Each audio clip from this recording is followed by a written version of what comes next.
Welcome to J news. ముందుగా headlines చూద్దాం. కూటమి శాసనసభాపక్ష నేతగా చంద్రబాబు ఏకగ్రీవ ఎన్నిక. సీఎం అభ్యర్థిగా చంద్రబాబు ప్రతిపాదించిన పవన్ కళ్యాణ్ ఏకగ్రీవ తీర్మానాన్ని గవర్నర్ కు పంపనున్న కూటమి నేతలు. బుధవారం ఉదయం 11:27 సీఎంగా చంద్రబాబు ప్రమాణ స్వీకారం. రాష్ట్ర చరిత్రలో ఎప్పుడు ఇవ్వని తీర్పును ప్రజలు ఇచ్చారన్న చంద్రబాబు. ప్రజలు ఇచ్చిన తీర్పు నిలబెట్టుకోవాల్సిన బాధ్యత మనపై ఉందన్న టీడీపీ అధినేత. రాష్ట్రాన్ని కాపాడుకోవడానికి ప్రజలు చొరవ చూపించారని ప్రశంస. పవన్ కళ్యాణ్ సమయస్ఫూర్తిని ఎప్పటికీ మర్చిపోలేనన్న చంద్రబాబు. ఛత్తీస్గఢ్ విద్యుత్ కొనుగోలు విషయంలో కేసీఆర్ కి నోటీసులు జారీ చేసిన కమిషన్. కేసీఆర్ కి నోటీసులు పంపిన జస్టిస్ ఎల్ నరసింహారెడ్డి. ఈ నెల 30వ తేదీ వరకు వివరణ ఇవ్వాలని ఆదేశాలు జారీ. జూలై 30 వరకు సమయం కోరిన బీఆర్ఎస్ అధినేత. అభివృద్ధిని సమిష్టిగా ముందుకు తీసుకెళ్లాలన్న పవన్ కళ్యాణ్. రాష్ట్ర ప్రజల కూటమికి అద్భుత మెజార్టీ ఇచ్చారన్న పవన్. 5 కోట్ల మంది ప్రజలు మన పాలనపై ఆశలు పెట్టుకున్నారని వివరణ. కక్ష సాధింపులు, వ్యక్తిగత దూషణలకు ఇది సమయం కాదని వ్యాఖ్య.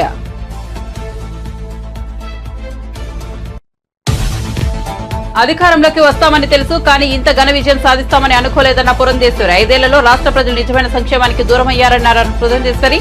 గత 5 ఏళ్లలో కక్షపూరిత పాలనను ఎదుర్కొన్నామని వ్యాఖ్య. కూటమికి అనూహ్య విజయం కట్టబెట్టారన్న బీజేపీ రాష్ట్ర చీఫ్. జనసేన శాసనసభాపక్ష నేతగా పవన్ కళ్యాణ్ ప్రతిపాదించిన తెనాలి ఎమ్మెల్యే నాదెండ్ల మనోహర్ ఏకగ్రీవంగా ఆమోదించిన ఎమ్మెల్యేలు. మంగళగిరిలోని పార్టీ కేంద్ర కార్యాలయంలో జరిగిన జనసేన శాసనసభాపక్ష సమావేశం.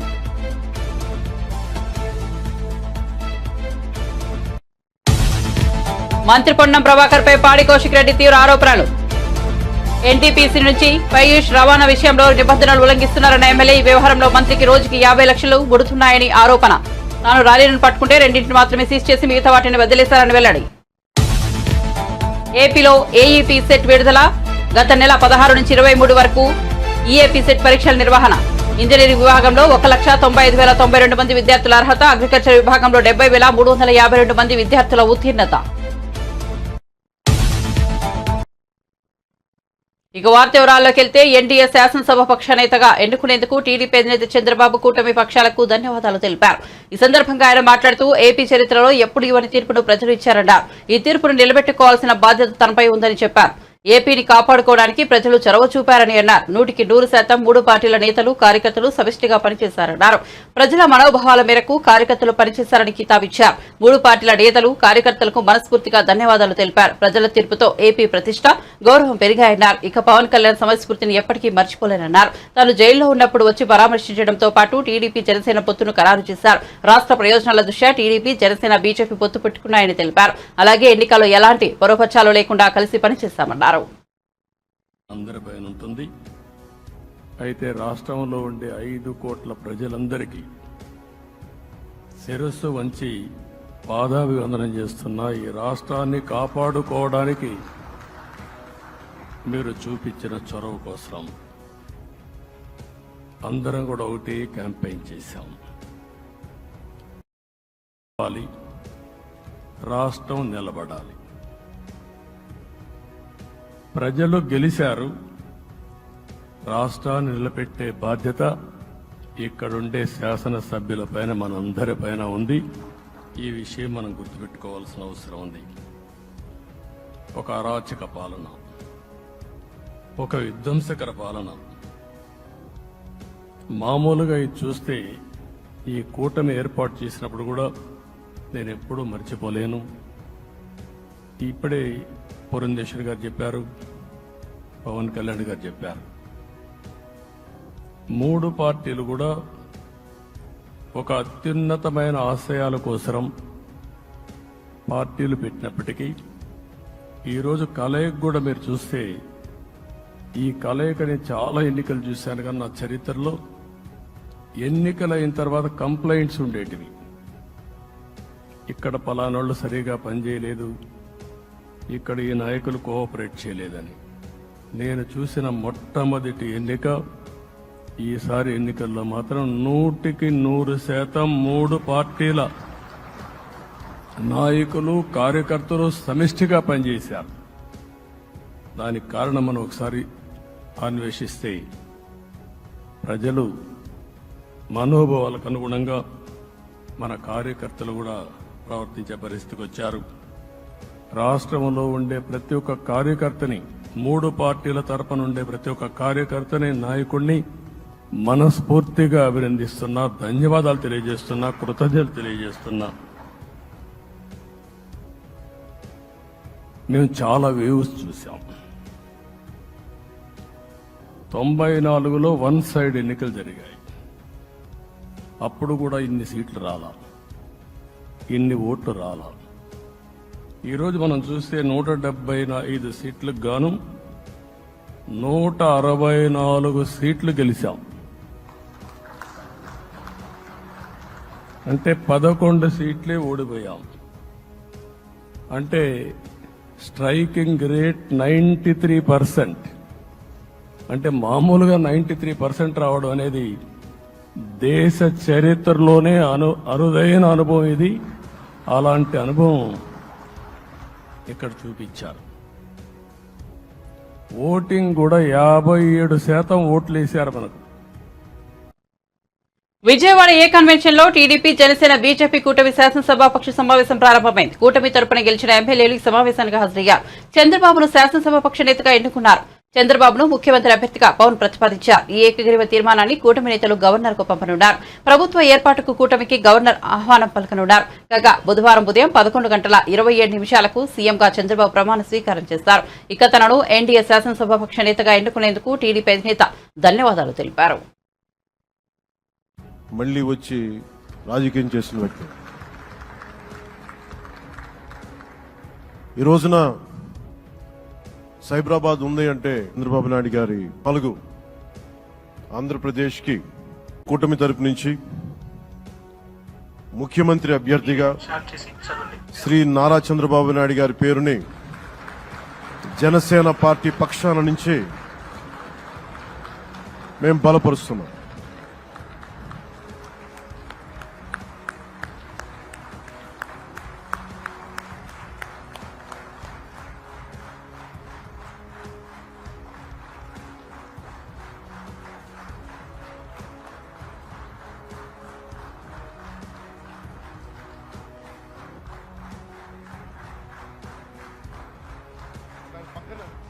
ఇది నేను ఆయన పక్కన పెట్టుకుని చెప్పాలి. ఆయన నలిగిపోయారు. జైల్లో చూశాను ఆయన. పాపం భువనేశ్వర్ గారి బాధను చూశాను. నేను అనుకున్నాను, అమ్మ మీరు కన్నీళ్ళు పెట్టకండి, మంచి రోజులు వస్తాయని చెప్పిన మంచి రోజులు వచ్చినాయి. వారికి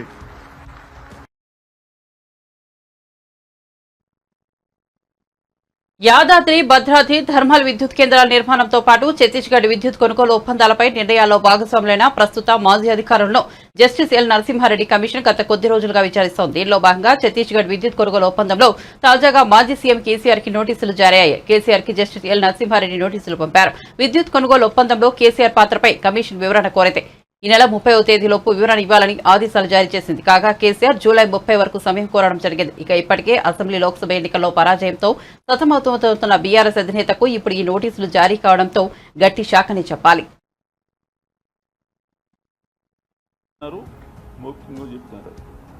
నిన్న ఈ మన ప్రభాకర్ రావు గారు, సీఎండి గారు, ఫార్మర్ సీఎండి సురేష్ చందా, అప్పటి ప్రిన్సిపల్ సెక్రటరీ, వారిద్దరితో ఇంటరాక్షన్ అయింది. కానీ సారాంశం అంటే డీటెయిల్స్ ఇవ్వకుండా చెప్పేదంటే ఈ మూడింటి కూడా నిర్ణయాలు కేవలం అప్పటి రాష్ట్ర ప్రభుత్వం తీసుకునేదే తప్ప జెన్కో కానీ ఇతర ఏజెన్సీస్ కానీ వాళ్ళు స్వతంత్రించి తీసుకునేవి కాదు. ఈ సెక్రటరీ వాళ్ళు నిన్న మాట్లాడింది సురేష్ చంద్ర, ఆయన కూడా ఏంటంటే నేను లిమిటెడ్ పీరియడ్లో ఉన్నాను, నా పీరియడ్లో ఈ నిర్ణయం తీసుకోలేదని. ఈరోజు ఎస్కే జోషి గారు, తర్వాత అరవింద్ కుమార్ వాళ్ళను కూడా ఇంటరాక్షన్ చేయడం జరిగింది. వాళ్ళు చెప్పడం కూడా ఎస్కే జోషి గారు ముందు ఒక జియో ఇచ్చినారు. అది ఆ జియో ఏంటంటే పవర్ షార్టేజ్ ఉంది అప్పుడు తెలంగాణలో 2014లో. అందుకని ఈ ఒక 2000 మెగావాట్ల పవర్ సప్లై కొనుగోలు కోసం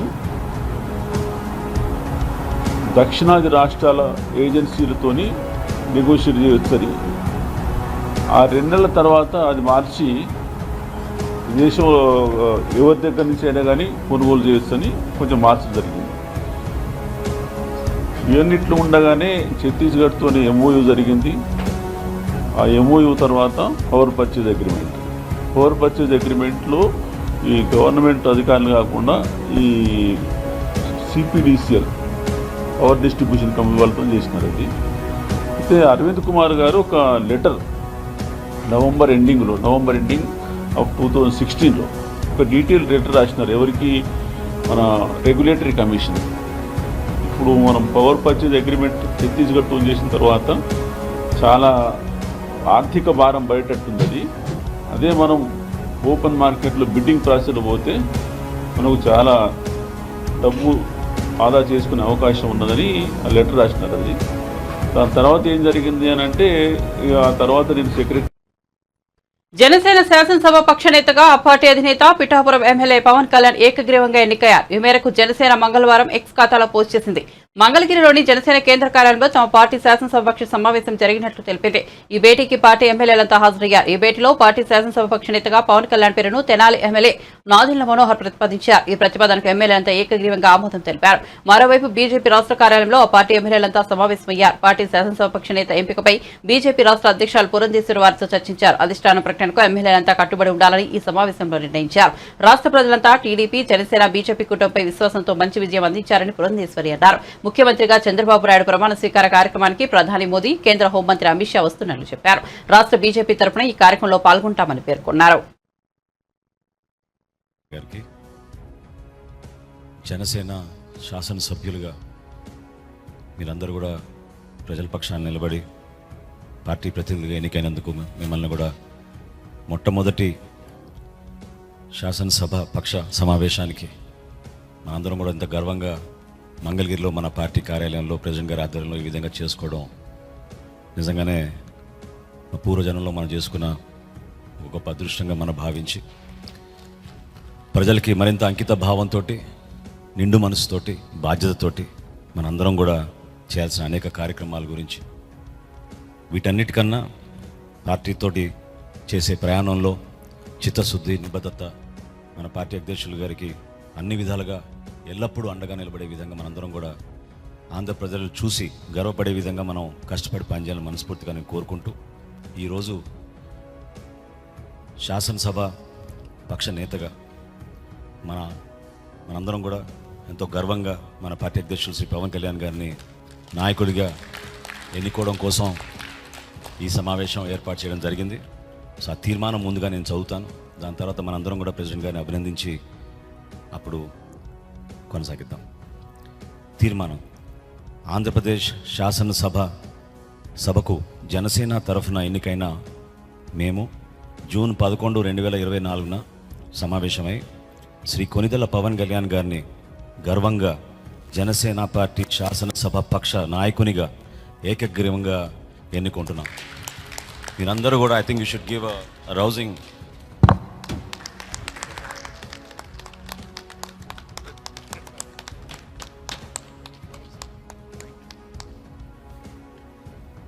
ఈ కాన్స్టిట్యూషనల్ ఫార్మాలిటీ పూర్తయింది కాబట్టి ఇప్పుడు మన పార్టీ అధ్యక్షులు, అదేవిధంగా మన శాసనసభ పక్ష నేత, మన పార్టీ అధ్యక్షులు శ్రీ పవన్ కళ్యాణ్ గారిని మాట్లాడమని రిక్వెస్ట్ చేస్తాం. ఇప్పుడు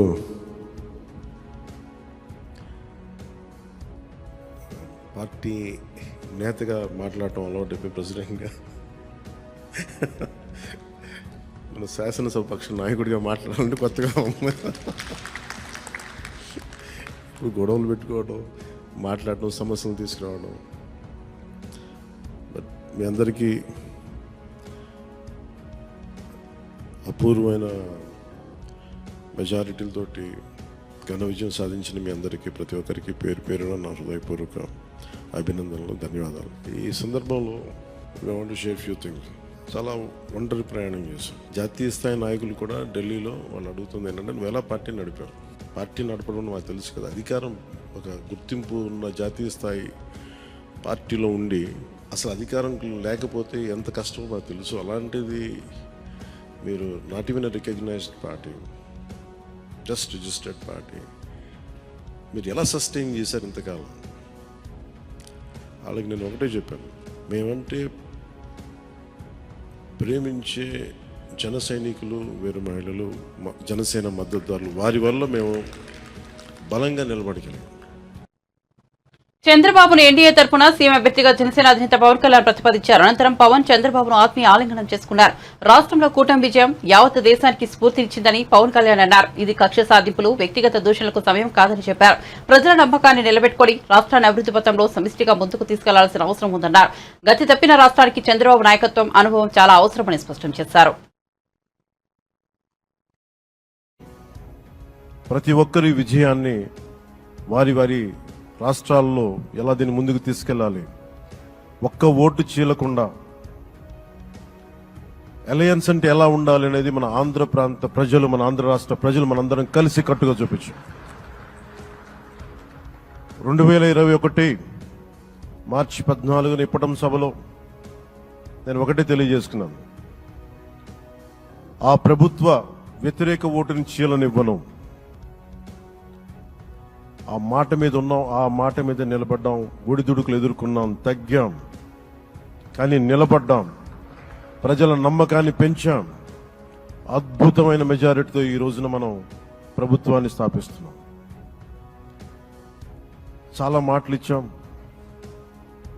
పొద్దున కూడా జనసేన లెజిస్లేటివ్ పార్టీ మీటింగ్లో నాయకుడిగా ఎన్నుకున్న సందర్భంలో మాట్లాడుతూ మనం చాలా మాటలు ఇచ్చాం. ఇది కక్ష సాధింపులకి సమయం కాదు, ఇది వ్యక్తిగత దూషణలకు సమయం కాదు. ఇది 5 కోట్ల మంది పైగా ప్రజలు మన మీద నమ్మకాన్ని పెట్టుకున్నారు. మన మీద మనందరం ఉమ్మడిగా, మనందరం సమిష్టిగా ఆంధ్రప్రదేశ్ ప్రజలు ఏ అభివృద్ధి అయితే కోరుకుంటున్నారో మనందరం సమిష్టిగా దీన్ని ముందుకు తీసుకెళ్లాలి, అభివృద్ధి పథంలో నడిపించాలి. విద్య, వైద్యం, ఉపాధి, సాగునీరు, తాగునీరు, లా అండ్ ఆర్డర్, ఇవన్నీ చెప్పొచ్చాం. మనం బలంగా నిలబడతామని. అలాగే మేనిఫెస్టోలో, ఉమ్మడి మేనిఫెస్టోలో చాలా మాటలు ఇచ్చాం. వాటన్నిటినీ బాధ్యతగా ముందుకు తీసుకెళ్లాల్సిన అవసరం ఉంది. ఇలాంటి ఛాలెంజింగ్ టైమ్స్లో ఒక సుదీర్ఘమైన అనుభవం ఉన్న నాయకులు కావాలి. 4 దశాబ్దాల అనుభవం, అభివృద్ధి మీద అపారమైన అవగాహన, పెట్టుబడులు తెచ్చే సమర్థత, ప్రతిభ. విదేశాల్లో ఉండే నాయకుల్ని, మలేషియా దగ్గర నుంచి, సింగపూర్ దగ్గర నుంచి, యూరోప్ దగ్గర, అమెరికా నుంచి, ఆ దేశాల అధ్యక్షుల్ని తెలుగు రాష్ట్రాల వైపు దృష్టి మళ్లించేంత శక్తి, సమర్థత ఉన్న శ్రీ నారా చంద్రబాబు నాయుడు గారికి ఆయన నాయకత్వం చాలా అవసరం, ఆయన అనుభవం చాలా అవసరం. అలాంటి అపారమైన అనుభవం ఉన్న వ్యక్తిని, అనుభవం ఒకటే కాదు, ధైర్యశాలి. ఈ రోజుకి నాకు ఒకటే గుర్తుంటుంది, మన తాడేపల్లిగూడెం సభలో చెప్పారు, ఆంధ్రప్రదేశ్ లో టీడీపీ, జనసేన, బీజేపీ కూటమిగా ఏర్పడిన క్షణంలోనే విజయంపై అందరికీ నమ్మకం ఏర్పడిందని బీజేపీ ఏపీ చీఫ్ పురంధేశ్వరి అన్నారు. అయితే ఇంత ఘన విజయాన్ని మాత్రం ఊహించలేదని చెప్పుకొచ్చారు. కూటమికి ఇది అనూహ్య విజయమని చెప్పారు. ఈ మేరకు మంగళవారం జరిగిన ఎన్డీఏ శాసనసభ సభాపక్ష సమావేశంలో పురంధేశ్వరి మాట్లాడారు. 5 ఏళ్ల జగన్ పాలనలో ఆంధ్రప్రదేశ్ ప్రజలు నిజమైన సంక్షేమానికి దూరమయ్యారని చెప్పారు. అభివృద్ధి అనే పదానికి అర్థం లేకుండా పోయిందన్నారు. ప్రజా వ్యతిరేకత పాలనను అంతమొందించాలని నిర్ణయించుకున్న ప్రజలు కూటమికి అనూహ్య విజయాన్ని కట్టబెట్టారని, ఇందుకు వారికి సభాముఖంగా కృతజ్ఞతలు తెలియజేసుకుంటున్నానని పురంధేశ్వరి చెప్పారు. చంద్రబాబు యుక్తి, నరేంద్ర మోదీ స్ఫూర్తి, పవన్ కళ్యాణ్ శక్తి, ఈ మూడింటి కలయికే ఇవాళ రాష్ట్ర ప్రజల ముందుకు కూటమి రూపంలో వచ్చిందని చెప్పారు. ప్రజా సంక్షేమంపైనే దృష్టి పెట్టి రాష్ట్ర అభివృద్ధి లక్ష్యంగా పాలన కొనసాగాలని ఆకాంక్షించారు. భారతదేశానికి కూడా ఇది ఒక ప్రజలచే ఎన్నుకోబడినటువంటి మీ అందరికీ పేరు పేరున ముందుగా నా నమస్కారాలు నేను తెలియజేస్తున్నాను. అనూహ్యమైనటువంటి విజయాన్ని మనం సాధించడం జరిగింది. పవన్ కళ్యాణ్ గారు మాట్లాడుతున్నటువంటి సందర్భంలో తెలియజేశారు. ఏ విధంగా ఢిల్లీలో మేము కూర్చున్నటువంటి సందర్భంలో ఆంధ్ర రాష్ట్రంలో జరిగినటువంటి ఎన్నిక జరిగిన తీరు మాత్రమే కాదు, 3 పార్టీల మధ్య ఏర్పడినటువంటి సమన్వయం ఒక రకంగా యావత్ భారతదేశానికి కూడా ఇది ఒక ఎగ్జాంపుల్ గా నిలవాలి అని చెప్పి ఢిల్లీలో మాట్లాడుకున్నటువంటి మాట. అటువంటి సందర్భంలో కేవలం ఇక్కడ ఉన్నటువంటి నాయకులకి మాత్రమే కాకుండా ఈ 3 పార్టీలకి సంబంధించినటువంటి ప్రతి కార్యకర్తకి పేరు పేరున నేను శిరస్సు వంచి నా నమస్కారాలు తెలియజేస్తున్నాను. అదేవిధంగా తెలుగు ప్రజలు గడిచిన 5 సంవత్సరాల కాలంలో వారు ఎదుర్కొన్నటువంటి సమస్యలు, ఒక విధ్వంసకర పాలన, విద్వేషపూరిత పాలన, కక్షపూరితమైనటువంటి పాలన ఎదుర్కొన్నటువంటి సందర్భంలో అభివృద్ధి అన్న పదానికి అసలు అర్థం లేకుండా పోయినటువంటి నేపథ్యంలో సంక్షేమం, నిజమైనటువంటి సంక్షేమం అన్నది ప్రజలు దూరమైనటువంటి సందర్భంలో విసిగి వేసారిపోయినటువంటి ప్రజలందరూ కూడా మనం ఊహించలేదు. ఇంతటి ఘనమైన విజయం మనం సాధించగలమని చెప్పి మనం ఊహించలేదు. ఖచ్చితంగా అధికారంలోకి వస్తాము అనేటువంటి భావన ప్రతి ఒక్కరిలో ఉన్నప్పటికీ, ప్రతి నాయకుడికి వచ్చినటువంటి మెజారిటీని ఒక్కసారి మనం చూసినట్లయితే ప్రజలు ఒక కసితోటి ఎట్లాగైనా సరే ఈ యొక్క ప్రజా వ్యతిరేక పాలనకి అంతం పొందించాలి, జగన్మోహన్ రెడ్డి అనేటువంటి ఒక రాక్షసుడు ఎవరైతే పరిపాలిస్తున్నారో ఇంటికి పంపించాలి అనేటువంటి భావన ఏదైతే వారి మనసులో కరుడుగట్టి ఉన్నదో అది వారు బయటికి చెప్పకనే వారు ఓటు మాధ్యమంగా తెలిపినటువంటి నేపథ్యంలో వారందరికీ కూడా, తెలుగు ప్రజలందరికీ కూడా నా ధన్యవాదాలు నేను తెలియజేస్తున్నాను.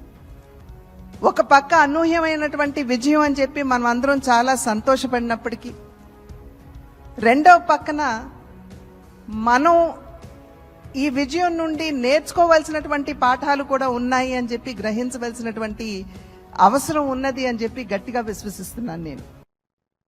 ఆంధ్రప్రదేశ్ గవర్నర్ జస్టిస్ అబ్దుల్ నజీర్ తో టీడీపీ రాష్ట్ర అధ్యక్షుడు అచ్చెన్నాయుడు, బీజేపీ రాష్ట్ర అధ్యక్షులు పురంధేశ్వరి, జనసేన రాజకీయ వ్యవహారాల committee chairman Tenali MLA Nadendla Manohar మంగళవారం సమావేశమయ్యారు. ఎన్డీఏ కూటమి ఎమ్మెల్యేల తరపున సభానాయకుడిగా టీడీపీ అధినేత కుప్పం ఎమ్మెల్యే చంద్రబాబు నాయుడును ఎన్నుకున్నట్లు వెల్లడించారు. ఈ మేరకు గవర్నర్ కు 164 మంది ఎమ్మెల్యేల సంతకాలతో కూడిన లేఖను సమర్పించారు. ప్రభుత్వ ఏర్పాటుకు ఎన్డీఏ కూటమిని ఆహ్వానించాల్సిందిగా కోరారు. అనంతరం రాజ్భవన్ వెలుపల అచ్చెన్నాయుడు, పురంధేశ్వరి మీడియాతో మాట్లాడారు. తాము చేసిన విజ్ఞప్తికి గవర్నర్ సానుకూలంగా స్పందించారని పురంధేశ్వరి చెప్పారు. చట్ట నిబంధనల ప్రకారం ప్రభుత్వ ఏర్పాటుకు ఆహ్వానిస్తానని గవర్నర్ తమకు తెలియజేశారన్నారు. పరిమితికి మించి ఫ్లై యాష్ ను తరలిస్తూ లారీలు ఓనర్ లోడర్తో వెళ్తున్నాయని, ఈ వ్యవహారంతో మంత్రికి రోజుకు 50 లక్షలు ముడుతున్నాయని హుజూరాబాద్ బీఆర్ఎస్ ఎమ్మెల్యే పాడి కౌశిక్ రెడ్డి ఆరోపించారు. మంగళవారం ఆయన మీడియాతో మాట్లాడుతూ ఎన్టీపీసీ నుంచి పయూష్ రవాణా విషయంలో నిబంధనలు ఉల్లంఘించి భారీ కుంభకోణం జరుగుతోందన్నారు. ఈ అంశంపై రవాణా శాఖ మంత్రి పొన్నం ప్రభాకర్ తో ఎక్కడైనా చర్చకు సిద్దమన్నారు. రెట్టింపు పరిణామం పయూష్ లో లారీలు వెళుతున్నాయని ఆరోపించారు. పొన్నం ప్రభాకర్ అన్న కొడుకు అనూప్ ద్వారా డబ్బులు వసూలు చేస్తున్నారని ఆరోపించారు. తాను స్వయంగా లారీలను పట్టుకుంటే 2 లారీలు మాత్రమే సీజ్ చేసి మిగతా వాటిని వదిలిపెట్టారని అన్నారు. పొన్నం ప్రభాకర్ ఫోన్ చేయడం వల్లే అధికారులు లారీలను వదిలిపెట్టారని ఆరోపించారు. శవాల మీద పైసలు ఏరుకుంటున్న పొన్నం ప్రభాకర్ గారికి ఖచ్చితంగా మా అఖిల్ గారి శాపం పాపం ఖచ్చితంగా నీకు తగులుతుంది, రాసి పెట్టుకో అని చెప్పి సందర్భంగా తెలియజేస్తా ఉన్నా. ఇలా అఖిల్ చనిపోయిండు, ఇంజనీరింగ్ చేసిన పిల్లగాడు, చదువుకున్న పిల్లగాడు ఇలా చనిపోయిండు ఈ ఫ్లై యాష్ చేయబట్టి. ఎవరు బాధ్యులు దీనికి? Who is responsible? ఇలా ఆ విద్యార్థులు అడకి సింగపూర్లో కిడ్స్ కాలేజ్ ఉంటుంది, కిడ్స్ ఇంజనీరింగ్ కాలేజ్. వేలాది మంది విద్యార్థులు ఆ రోడ్డు మీద పోతా ఉంటారు. ఈ ఫ్లై యాష్ ఏమో సరిగ్గా దాన్ని గట్టక ఓవర్లోడ్ అవడం వల్ల ఎక్కడ పడితే అక్కడ స్పిల్ అయిపోతూ పోతుంటది రోడ్లన్నీ. స్పిల్ అయిపోతున్నప్పుడు యాష్ అనేది ఎట్లుంటుంది, సన్నగా ఉంటుంది, బండి స్కిడ్ అవుతుంది. మరి ఇప్పుడు దీని బాధ్యత ఎవరు అని చెప్పి నేను అడుగుతా ఉన్నాను. ఓ ట్రాన్స్పోర్ట్ మినిస్టర్ గా నీ బాధ్యత లేదా? ఇవాళ బండ్లు ఎందుకు మరి హుజరాబాద్ నుంచి పోకునియకుండా మళ్ళా హుస్నాబాద్ నుంచి ఎందుకు తీసుకుపోతున్న బండ్లు అన్ని కరెక్ట్ అయి ఉంటే? మీరు ఫ్లై యాష్ కొట్టుకొని మాకేం అభ్యంతరం లేదు, కానీ యాజ్ పర్ రూల్స్ నామ్స్ ప్రకారం కొట్టుకుంటూ పోండి. అవి కొట్టుకొని పోతే ఓవర్లోడ్ పోతే రోడ్లు పాడవుతున్నాయి. ఈ ఫ్లై యాష్ రోడ్ల మీద పడి ప్రజల ప్రాణాలకి ఇబ్బంది అవుతుంది. Is is not the truth? నేను అబద్ధాలు ఏమని చెప్తున్నా? నేను ఒక్కటే అడుగుతున్నా, ఈయనకి ఎందుకంత భయం అవుతుంది? నేను ఇప్పుడు లైవ్ చూసిన, నీకు దమ్ముంటే నేను చెప్పింది అబద్ధమన్ను అంటే నేను నీతోని చర్చకు రావడానికి సిద్ధంగా ఉన్నా. నన్ను ఏడికి రమ్మంటారో మీరు చెప్పండి. మీడియా ద్వారా పెట్టుకుందామా, అమరవీరుల స్తూపం ద్వారా పెట్టుకుందామా, ఎడబెట్టుకుందామో చెప్పండి. I'm ready to come. మీరు ఆపకపోతే మేము అధికారులకు ఇప్పటికి కూడా చెప్తున్నాం, మళ్ళా మీరు గిట్ల ఈ స్కామ్ ని మీరు ఆపకపోతే మంత్రి గారి ఒత్తిడి వల్ల మీరు గిట్ల ప్రధాని నరేంద్ర మోదీ ఎంతో నమ్మకంతో పౌర విమానయాన శాఖను తనకు అప్పగించారని, ఆయనకు ఇది ప్రెస్టేజ్ మినిస్ట్రీ అని తనకు చెప్పారని కేంద్ర మంత్రి టీడీపీ నేత రామ్మోహన్ నాయుడు అన్నారు. మంగళవారం ఆయన మీడియాతో మాట్లాడుతూ భారత రెప్యుటేషన్, మోదీ రెప్యుటేషన్ ను అంతర్జాతీయ స్థాయిలోనే చేతిలో పెడతారని ప్రధాని మోదీ తనతో అన్నారని గుర్తు చేసుకున్నారు. దేశ ప్రజలకు సేవలు అందించాలని సూచించారన్నారు. కేబినెట్ భేటీ తర్వాత ప్రధాని మోదీ తనతో మాట్లాడినట్టు చెప్పారు. ఇది తనకు చాలా పెద్ద బాధ్యత అని, వయసుకు మించినదని అన్నారు. ప్రధాని మోదీ, చంద్రబాబు, పవన్ కళ్యాణ్ సహకారం తీసుకుని ముందుకు సాగుతానని చెప్పారు. ఇది వరకు సివిల్ ఏవియన్స్ మినిస్టర్ గా పనిచేసిన జ్యోతిరాదిత్య సింధియాను కూడా కలిసి సలహాలు, సూచనలు తీసుకుంటానన్నారు. త్వరలో బాధ్యతలు చేపట్టి సివిల్ ఏవియేషన్ కు సంబంధించి దేశానికి, రాష్ట్రానికి ఒక విజన్ తయారు చేసి ముందుకు సాగుతామన్నారు. తిరుపతి, విజయవాడ సహా ఏపీలో ఉన్న విమానాశ్రయంలో ఇన్ఫ్రాను అభివృద్ధి చేస్తామన్నారు. అలాగే ఈరోజు రాష్ట్రానికి ఉన్న కష్టాలు ఇవన్నీ కూడా తీర్చడానికే ఈ బాధ్యతని వినియోగిస్తాం. సివిల్ ఏవియేషన్ మినిస్టర్గా నిన్న ప్రకటించిన తర్వాత ఆంధ్రప్రదేశ్ రాష్ట్ర ప్రజలకి, మా శ్రీకాకుళం జిల్లా ప్రజలకి అందరికీ కూడా మరొకసారి నా ధన్యవాదాలు తెలియజేసుకుంటున్నాను. ఎందుకనంటే ఈరోజు ఎంపీగా గెలిపించి ఈ యొక్క స్థానంలో కూర్చొని పెట్టినటువంటిది మా శ్రీకాకుళం జిల్లా ప్రజలు కాబట్టి మొట్టమొదటిగా వాళ్ళకి ధన్యవాదాలు. అలాగే ఎంతో పెద్ద బాధ్యత సివిల్ ఏవియేషన్ మినిస్ట్రీ అనంటే దేశంలోనే ఒక అతిపెద్ద మినిస్ట్రీలో ఒకటి, చాలా స్కోప్, చాలా పొటెన్షియల్ ఉన్నటువంటి మినిస్ట్రీ. అలాంటి మినిస్ట్రీ అత్యంత చిన్న వయసులో ఉన్నటువంటి కేబినెట్ మంత్రిగా నా మీద మోదీ గారు పెట్టినందుకు ఆయనకు కూడా నా ధన్యవాదాలు తెలియజేసుకుంటున్నాను. మరి అలాగే మా నాయకులు చంద్రబాబు నాయుడు గారు, లోకేష్ అన్న గారు, పవన్ కళ్యాణ్ గారు, మరి మా అమ్మగారు, మరి మా సతీమణి, మా బాబాయ్ అచ్చెన్నాయుడు గారు, ఇలా చెప్పడానికి చాలామంది ఉన్నారు. ఎందుకనంటే ఈ స్థానం చిన్న స్థానం కాదు. భారతదేశంలో ఒక కేంద్ర మంత్రిగా ఈరోజు మనం ఉన్నామనంటే ఆ స్థానం కల్పించడానికి కొన్ని లక్షల మంది, వేలాది మంది ఈరోజు దానికి సహాయ సహకారాలు అందించారు. వాళ్ళందరికీ కూడా నా ధన్యవాదాలు తెలియజేసుకుంటూ, అలాగే ముఖ్యంగా నేను తలుచుకోవాల్సినటువంటిది మా తండ్రి ఎర్రనాయుడు గారు. ఆయనకి కూడా ఎప్పుడు కూడా నిరంతరం ఆయన ఆశీస్సులు నాకు అందిస్తూనే ఉన్నారు. ఆయన ఒక మంచి ఫౌండేషన్ వేసి నాకు రాజకీయంగా ముందుకు నడవడానికి ఒక బలమైనటువంటి మార్గాన్ని నా ముందు ఉంచారు. కాబట్టి మరి ఎర్రనాయుడు గారు పైనుండి నాకు ఎప్పుడు కూడా ఆశీర్వదిస్తున్నందుకు మా నాన్నగారికి కూడా మరొకసారి నేను స్మరించుకుంటున్నాను. ఆయన ఆత్మకి శాంతి కలగాలని కోరుకుంటున్నాను. మరి ఇచ్చినటువంటి ఈ సివిల్ ఏవియేషన్ పదవి ఏదైతే ఉందో రాష్ట్రానికి 100% న్యాయం చేయడంలో ఎక్కడ ఏ కోణాన్ని కూడా విడిచిపెట్టకుండా కష్టపడడానికి నేను సిద్ధంగా ఉన్నాను. సివిల్ ఏవియేషన్ మినిస్ట్రీ ద్వారా ఆంధ్రప్రదేశ్ డెవలప్మెంట్కి అద్భుతంగా మనం చేయొచ్చు. ఎయిర్పోర్ట్స్ డెవలప్మెంట్లో కానీ, జాబ్ క్రియేషన్లో కానీ, ఇన్ఫ్రాస్ట్రక్చర్ క్రియేషన్లో కానీ, ఇలా చాలా ఆస్పెక్ట్స్లో సివిల్ ఏవియేషన్ మన రాష్ట్రానికి సంబంధించి చాలా అద్భుతమైనటువంటి అవకాశాలు ఉన్నాయి. అన్నిటికంటే ముందు టాప్ ప్రయారిటీగా మనం తీసుకుంటే భోగాపురం ఎయిర్పోర్ట్, దాన్ని జెట్ స్పీడ్లో కంప్లీట్ చేసి దానికి అక్కడ ఇన్ఫ్రాస్ట్రక్చర్ అంతా కూడా పూర్తి చేసి ఇమీడియట్గా ఒక ఫ్లైట్ ల్యాండింగ్ అయ్యే విధంగా ఒక పక్కా ప్లానింగ్తో ఒక మిషన్ మోడ్ మీద, వార్ ఫుటింగ్ మీద భోగాపురం ఎయిర్పోర్ట్ని మేము కంప్లీట్ చేసి ఉత్తరాంధ్రకే ఒక ప్రధాన హబ్గా ఆ ఎయిర్పోర్ట్ని మేము తయారు చేయబోతున్నామని కూడా నేను ముందుగా హామీ ఇస్తున్నాను. చంద్రబాబు నాయుడు గారి తాలూకా గైడెన్స్లో ఈ మినిస్ట్రీని ఆంధ్రప్రదేశ్ రాష్ట్రానికి ఏ రకంగా కార్యక్రమాలు చేయాలన్నది ఆయన ఆలోచనలు కూడా, గైడెన్స్ని కూడా తీసుకొని ముందుకు నడుస్తాం. అలాగే నా వ్యక్తిగతంగా కూడా ఈరోజు చిన్న వయసులో ఒక మినిస్ట్రీ నా భుజాల మీద పెట్టడం జరిగింది కాబట్టి దేశ ప్రజలకు కూడా ఒక మెసేజ్ మనం అందించాలి, ఒక మార్క్ మనం ఇవ్వాలి. యంగ్స్టర్స్ కూడా ఏదైనా ఇస్తే అది సాధించగలరు, యంగ్స్టర్స్లో ఆ ప్రతిభ ఉంది, ఆ టాలెంట్ ఉందనేది దేశ ప్రజలకు కూడా ఒక మంచి మెసేజ్ ఇచ్చే విధంగా సివిల్ ఏవియేషన్లో ఒక మంచి మార్క్ వదిలే విధంగా మరి భవిష్యత్తులో కృషి చేయాలన్నటువంటి ఆలోచనతో నేను ఉన్నాను. అందులో గడ్కరీ గారు నాకు ఇన్స్పిరేషను. రోడ్స్ అండ్ ట్రాన్స్పోర్ట్ ఇచ్చిన తర్వాత అద్భుతాలు సృష్టించారు హైవేస్లో. గడ్కరీ అంటే రోడ్స్ అంటే గడ్కరీ అనే స్థాయిలో ఈరోజు దేశంలో ఆయన మంత్రిత్వాన్ని ముందుకు నడిపిస్తున్నారు. మళ్ళీ దానికి ఆ మంత్రికి ఆయనే ఈరోజు బాధ్యతలు వహిస్తున్నారు. సో రేపు భవిష్యత్తులో సివిల్ ఏవియేషన్కి సంబంధించి ఏదైనా డిస్కషన్ వస్తే రామ్మోహన్ నాయుడు ఉన్నప్పుడు ఈ రకంగా బ్రహ్మాండంగా ఈ కార్యక్రమాలు జరిగాయన్న మార్కుని తీసుకొని రావడానికి మాత్రం ఖచ్చితంగా నా వ్యక్తిగతమైనటువంటి ప్రయత్నం కూడా ఉంటుంది. ఇంకో 2 రోజుల్లో రేపు చంద్రబాబు నాయుడు గారి తాలూకా స్వేరింగ్ ఇన్ సెరమనీ మన అమరావతిలో మనం పెట్టుకున్నాం. అది అయిన వెంటనే మళ్ళీ ఇక్కడ ఛార్జ్ తీసుకొని మినిస్ట్రీకి రివ్యూ మీటింగ్స్ అన్నీ కూడా పెట్టుకొని ఒక విజన్ని తయారు చేసి దేశానికి అలాగే మన రాష్ట్రానికి ఈ సివిల్ ఏవియేషన్కి సంబంధించి ఒక విజన్ తయారు చేసుకొని ముందుకు నడుస్తున్నాం. మరి గతంలో ఈ మినిస్ట్రీని హ్యాండిల్ చేసినటువంటి జ్యోతిరాదిత్య సింధియా గారు, ఆయనతో కూడా నేను వెళ్ళి కూర్చుంటాను. ఆయన కూడా ఆంధ్రప్రదేశ్లో ఇంజనీరింగ్, వ్యవసాయ, ఫార్మసీ కోర్సులో ప్రవేశానికి నిర్వహించే ఈఏపీ సెట్ ఫలితాలను కొద్దిసేపటి క్రితం అధికారులు విడుదల చేశారు. ఈ పరీక్షకు 3.62 లక్షల మంది విద్యార్థులు దరఖాస్తు చేసుకోగా 3.39 లక్షల మంది విద్యార్థులకు హాజరయ్యారు. ఈఏపీ సెట్ లో ఇంటర్ మార్కులకు 25% వెయిటేజ్ ఇచ్చి ర్యాంకులను విడుదల చేశారు. గత నెల 16 నుంచి 23 వరకు ప్రభుత్వం ఈఏపీ సెట్ పరీక్షలు నిర్వహించింది. ఇటీవల సంబంధిత అధికారులు ప్రాథమిక కీని విడుదల చేయగా ఇప్పుడు ఫైనల్ రిజల్ట్ ను ప్రకటించారు. ఇంజనీరింగ్ విభాగంలో 1,95,092 మంది, అగ్రికల్చర్ విభాగంలో 70,352 మంది విద్యార్థులు అర్హత సాధించారని పరీక్షల విభాగం అధికారులు తెలిపారు.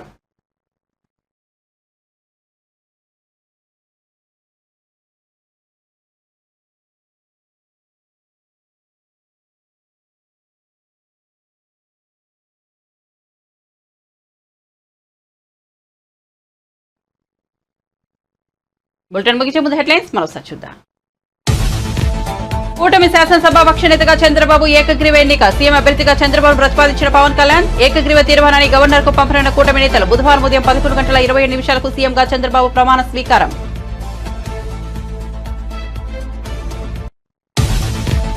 రాష్ట్ర చరిత్రలో ఎప్పుడు ఇవ్వని తీర్పును ప్రజలు ఇచ్చారన్న చంద్రబాబు. ప్రజలు ఇచ్చిన తీర్పు నిలబెట్టుకోవాల్సిన బాధ్యత మనపై ఉందన్న టీడీపీ అధినేత. రాష్ట్రాన్ని కాపాడుకోవడానికి ప్రజలు చొరవ చూపించారని ప్రశంస. పవన్ కళ్యాణ్ సమయస్ఫూర్తిని ఎప్పటికీ మర్చిపోలేనన్న చంద్రబాబు. ఛత్తీస్గఢ్ విద్యుత్ కొనుగోలు విషయంలో కేసీఆర్ కి నోటీసులు జారీ చేసిన కమిషన్. కేసీఆర్ కి నోటీసులు పంపిన జస్టిస్ ఎల్ నరసింహారెడ్డి ఈ నెల 30వ తేదీలోపు వివరణ ఇవ్వాలని ఆదేశాలు జారీ. జూలై 30 వరకు సమయం కోరిన బీఆర్ఎస్ అధినేత.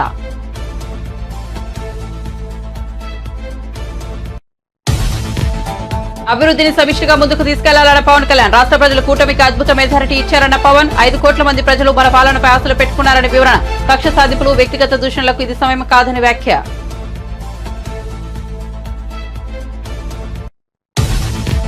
అధికారంలోకి వస్తామని తెలుసు, కానీ ఇంత ఘన విజయం సాధిస్తామని అనుకోలేదన్న పురంధేశ్వరి. 5 ఏళ్లలో రాష్ట్ర ప్రజలు నిజమైన సంక్షేమానికి దూరం అయ్యారన్న పురంధేశ్వరి. గత 5 ఏళ్లలో కక్షపూరిత పాలనను ఎదుర్కొన్నామని వ్యాఖ్య. కూటమికి అనూహ్య విజయం కట్టబెట్టారన్న బీజేపీ రాష్ట్ర చీఫ్. జనసేన శాసనసభాపక్ష నేతగా పవన్ కళ్యాణ్ ప్రతిపాదించిన తెనాలి ఎమ్మెల్యే నాదెళ్ల మనోహర్ ఏకగ్రీవంగా ఆమోదించిన ఎమ్మెల్యేలు. మంగళగిరిలోని పార్టీ కేంద్ర కార్యాలయంలో జరిగిన జనసేన శాసనసభాపక్ష సమావేశం.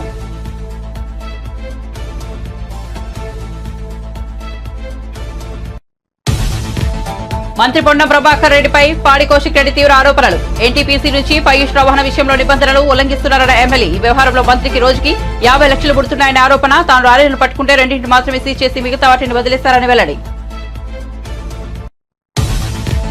ఏపీలో ఏఈపీ సెట్ విడుదల.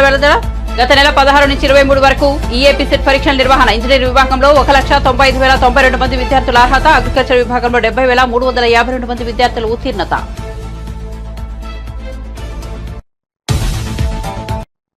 మరిన్ని అప్డేట్స్ కోసం చూస్తూనే ఉండండి జే న్యూస్.